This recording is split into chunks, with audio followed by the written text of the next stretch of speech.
presented by Ambe Films Record.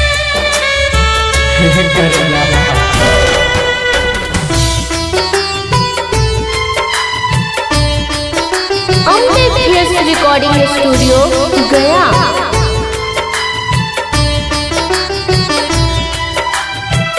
आप सुन रहे हैं दीपक दिलवाला की आवाज में। बचपन से पढ़ानी संगे आशा कुलिया पढ़लियो तोरे से हम प्यार गे जे हना छुटता जानू तोर हमर सनावा ओही दिन निकाल चिता हमारो जान जे हना छुटता जानू तोर हमर संगावा ओही दिन निकाल चिता हमारो जान।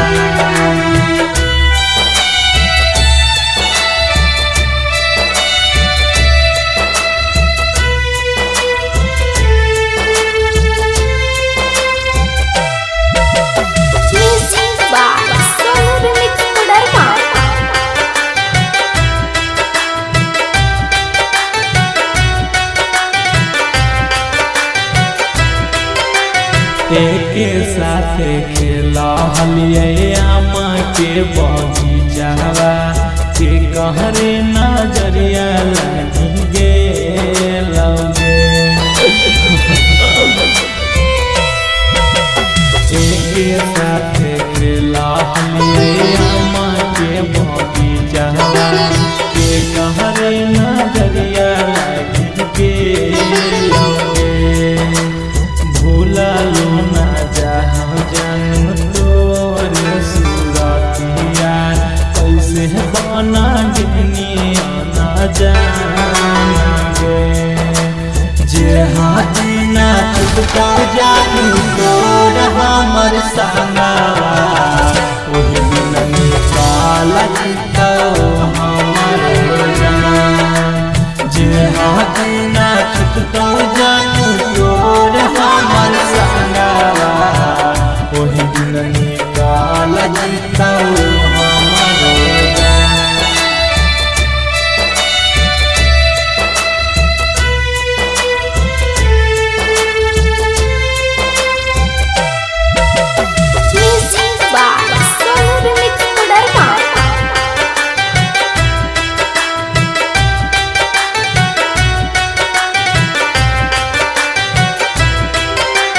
खो जाते लियो तोरे हम गलिया दीपक दिला वाला संगे खैले रहलो गिरिया